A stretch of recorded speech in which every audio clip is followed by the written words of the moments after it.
From Dodge City and into territory on west, there's just one way to handle the killers and the spoilers, and that's with a U.S. Marshal and the smell of Gunsmoke.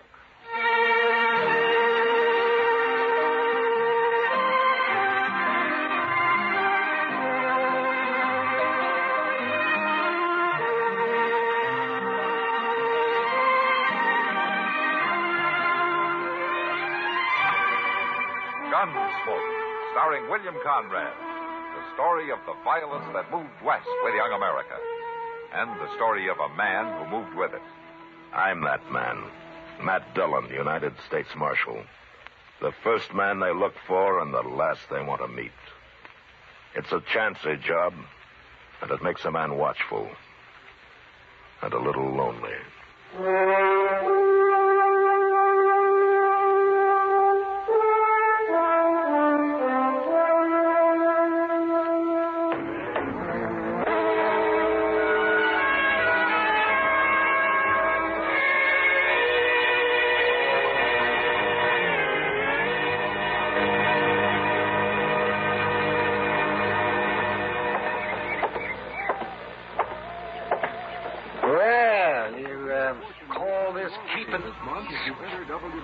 Around the sun like a farmer on Sunday.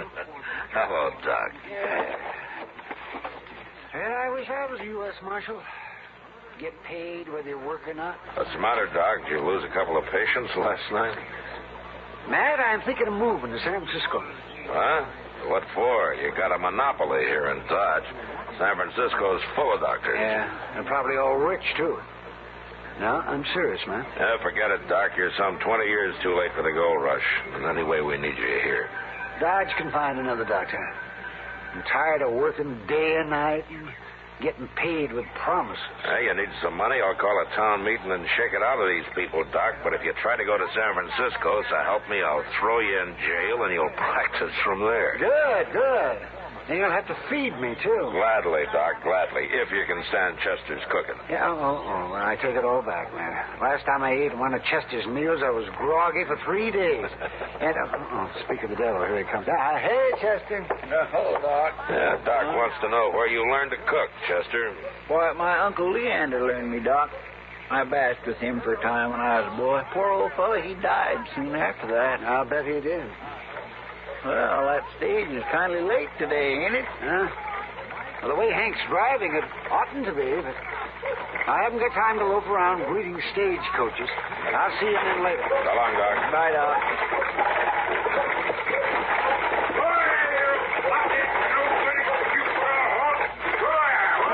Oh, Hank's all turned up, ain't he? Yeah.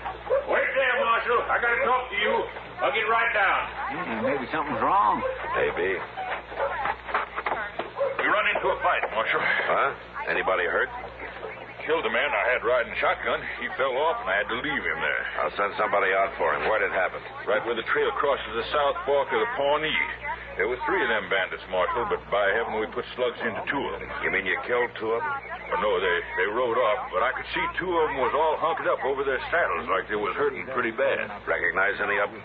I'd hate to be wrong and get a man into trouble, Marshal, but, well, I'd swear one of them was that young Howard Brandt. What? You know, the fellow that moved out here with his wife a while back. Yeah, I met him. They got a place up near Turkey Creek, Mr. Dillon, but I ain't never saw it. Well, let's ride up and see how they're making out, Chester. I'll go get the horses.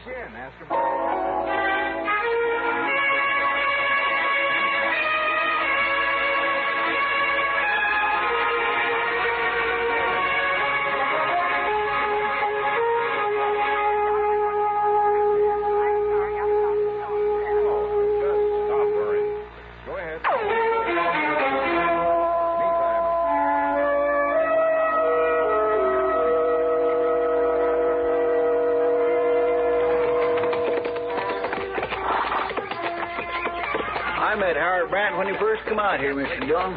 He sure didn't seem like no bandit to me. Real gentle, easy-going fella. That's like a horse that won't buck when you first get on him, Chester. He's waiting to come loose when you least expect it. Yes, sir. Look yonder. There's Miss Brandt now. She must have saw us coming. Yeah.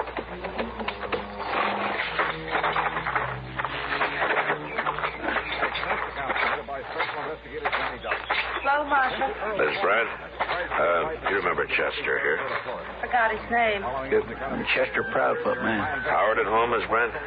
Anything you want, I can help you, Marshal. Well, I'd like to talk to Howard himself. He ain't here.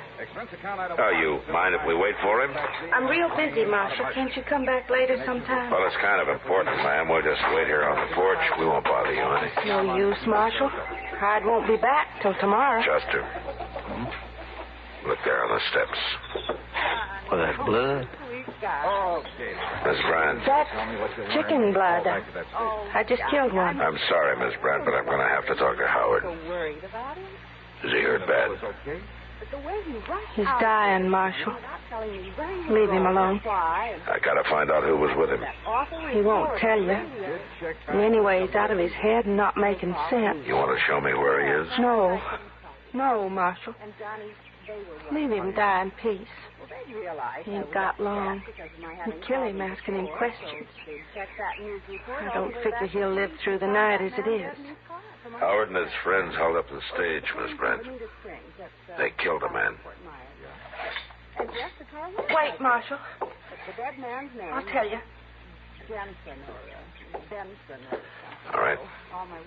Jed Butler planned it all. Does he live around here, Miss Brent? Howard knew him down in Oklahoma Territory, Marshal. He and a man named Blake come by here one night a few weeks back. They didn't come into the house, so I can't tell you what they looked like. But they talked Howard into holding up the stage, is that it? I didn't know nothing about it, Marshal, till today. I was inside redding up the house, and I heard a shout, and I come out and found Howard laying in the dirt. They just dumped him there and rode off. Which way they ride? I don't know, Marshal. I didn't bother to look. I'm telling the truth.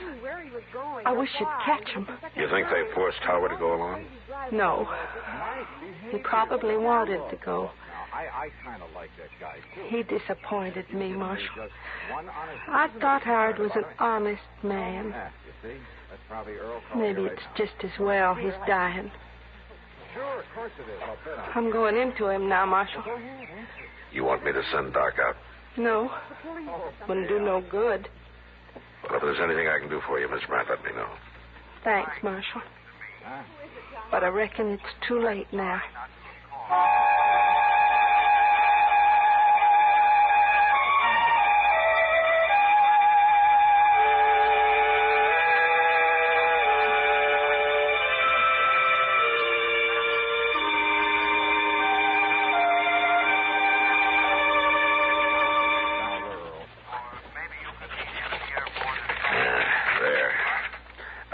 Chester, take this down to Mr. Hightower and have him print up some wanted notices from it, will you? Yes, sir. I guess that's about all I can do about Jed Butler and his friend right now. Oh, somebody will spot him and come tell you sooner or later. And I hope so. It's already been 2 days. Matt? Oh, hello, Chester. Oh, Holmes, Kitty. What's the trouble, Kitty? Oh, I just went up to Doc's office, Matt. He isn't there. Should he be? Was he expecting you? He wasn't there this morning either. When did you see him last night? I come to think of it, not since the day of the stage holdup. Why? Oh, I was with him that night. He came into the Long Branch real late. We were sitting there talking, and some kid brought him a message. He didn't say who it was from, but Doc left, and as far as I can find out, nobody's seen him since. My golly, Mr. Dillon, she's right. I ain't saw Doc either. That was 2 days ago. Well, it's... You know, sometimes Doc's out on a call longer than that. You're trying to fool yourself. Yeah, I guess I am. I heard about 2 of those bandits being shot. Well, it sure couldn't have been Miss Brandt who come for Doc. No. You mean one of those men was Howard Brandt? They left him at his house, Kitty. I didn't see him, but I believe Miss Brandt. He probably died that night. I feel sorrier for her than him. Yeah, I guess I do too, Kitty. But what about Doc, Matt? What are you going to do? Kitty, if I knew where those men are, I'd have gone after him before now. They're holding him, Matt. They might even kill him. Look, Kitty, I can't go out and ride around on the prairie hoping to bump into him somehow. No, I guess it's better if you stay here. Somebody might see him or something and come tell you. Yeah, I hope so. If anything happens to Doc, I'll go after those men myself, Matt. Well, maybe they'll Just turn him loose when he's through doctoring the man. I wish I could believe that. But that's only the beginning of a winter. Yeah, Kitty. So do I. Where it really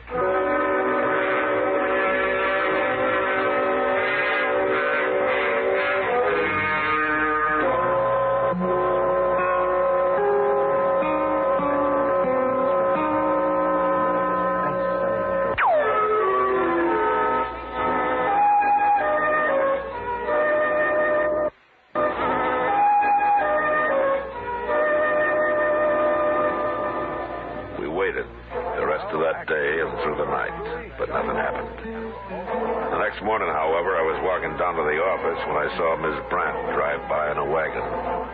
I waved, but she went on past me without a sign. And as she did, I noticed a figure lying in the back of the wagon, wrapped in a blanket. As I watched her drive down the street and on out of town, I realized that she must be headed for Boot Hill. I got Chester, and we followed her out to the burying ground. She'd stopped and was taking the shovel out of the wagon when we walked up to her. I don't need no help, Marshal. Ground's hard, Miss Brandt. We'll dig a hole for you. Leave me be.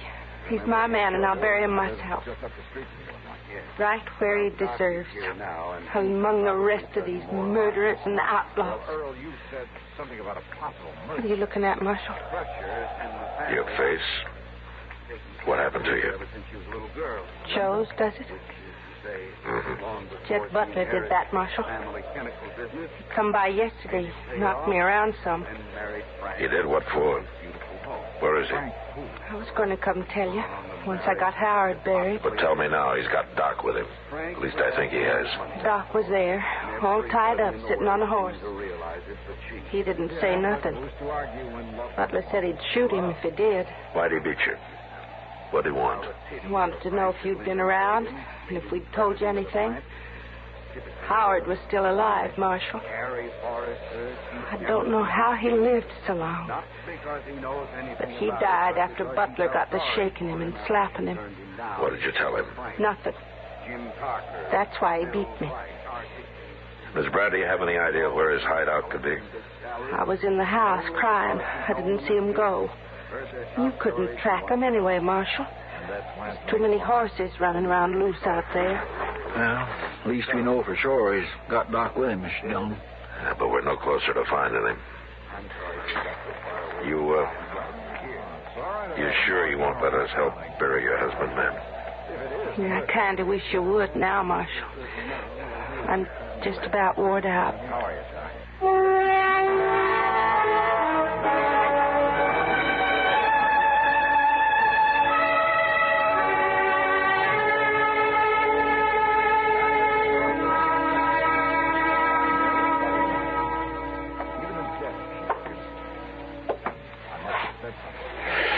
I swear, Mr. Dillon, I just can't stand this waiting around doing nothing much longer.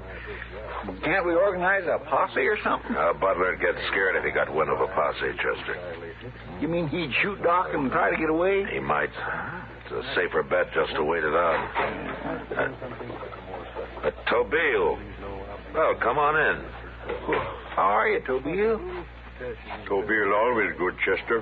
Well, where have you been the last month, anyway? Out scalping the white men? Tobile no scalp white man long time. Maybe too long.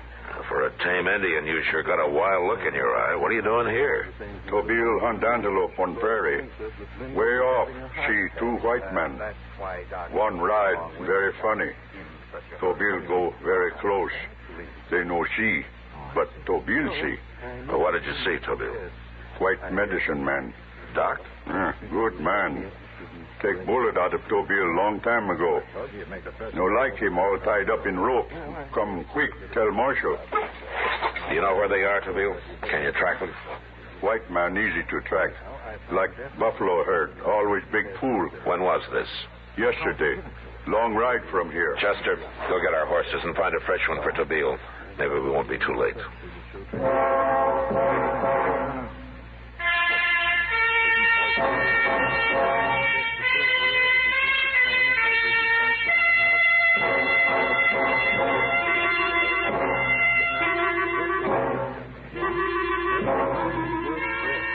60 miles to where Tabeel had seen Doc and Jed Butler.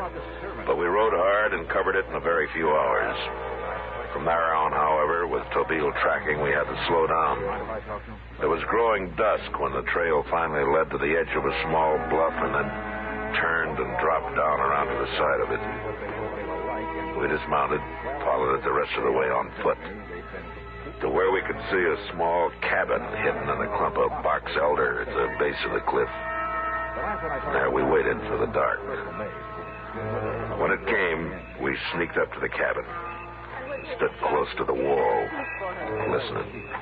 How is he now, Doc? I've told you before, Butler, the man's dying. And there isn't a thing I can do to stop it.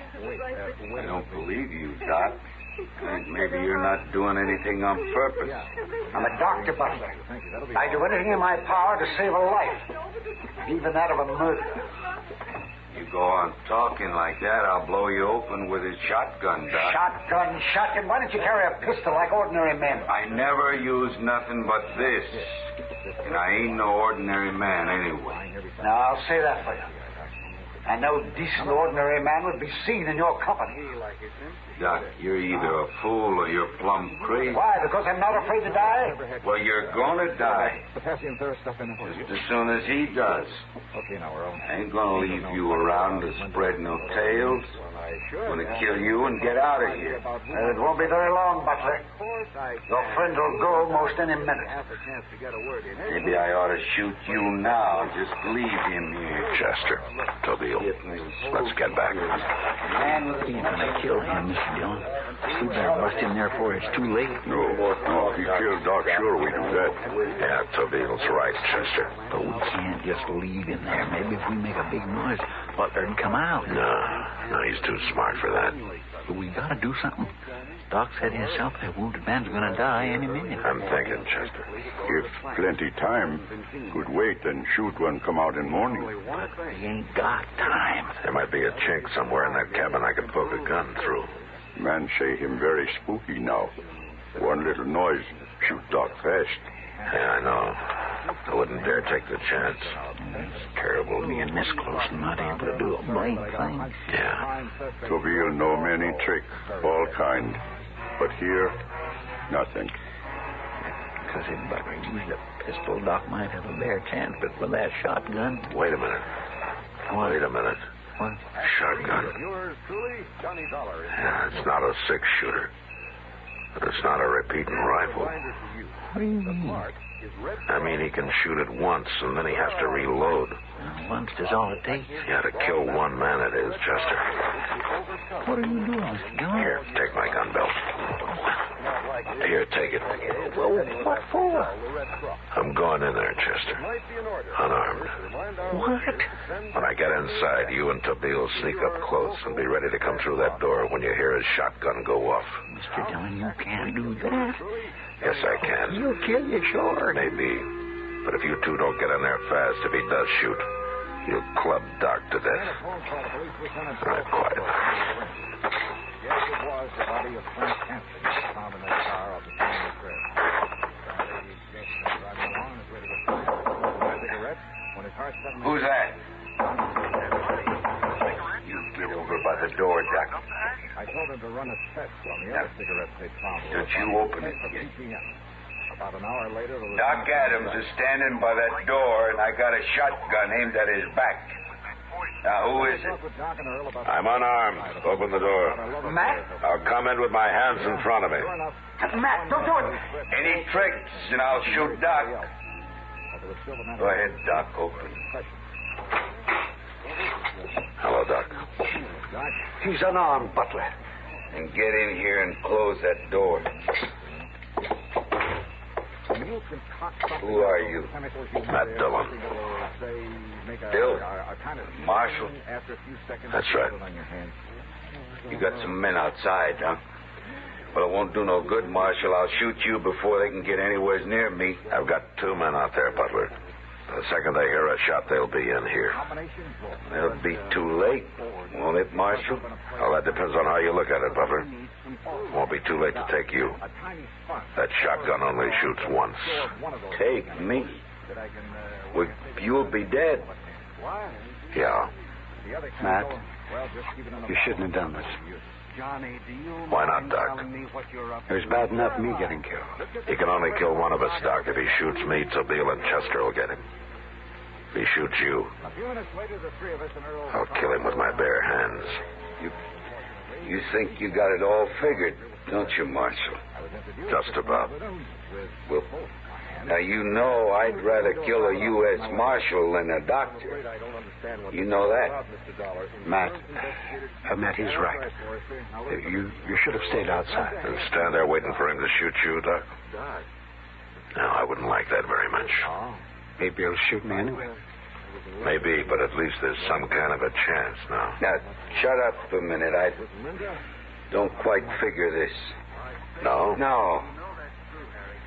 You mean you come in here knowing I'll probably kill you rather than Doc? That right? Yes, Butler, that's right. That's what he did. Why? Well, no reason, Butler. There's no reason at all. Except we're friends, I guess. Something like that. What's being friends got to do with it? You wouldn't understand, Butler. Of course you would. After all, you were nice to He's her affections. willing to die for you. I can't treat a guy like you. You didn't even rape me? Of course I did. Never heard of nothing like that. Him a marshal and everything. And you just happen to know. He's willing to die. Oh, that's your friend, Butler. I better take a look at it. That is a chemist? You aren't sure? Well, of course we have it. I've never had occasion to go near this stuff. Never? You're sure of that? Absolutely. Blake's dead. Frankly, I'd be afraid of any Well, proximity to such a... make up your mind, Butler. Never. Just don't understand a man like that. Greater love hath no man than this, that a man lay down his life for his friends. Oh. Here. No. What's that? You ain't saying that. That comes from something scripture, huh? Oh, that's all right. Is that what it is? Already begun to do its work. What? That blue king.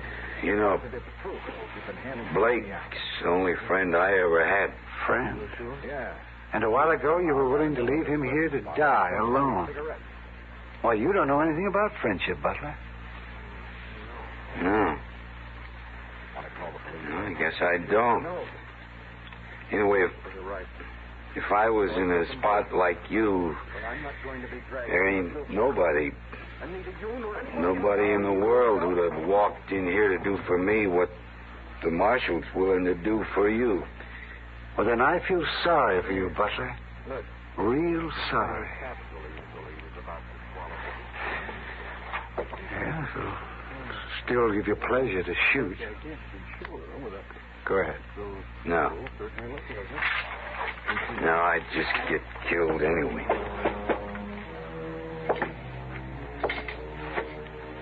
All right, give me your gun, Butler. Sure. I just never knowed people like you and Doc before, Marshal. You sure you ain't crazy or something? Maybe. Maybe we are a little, Butler. Who knows?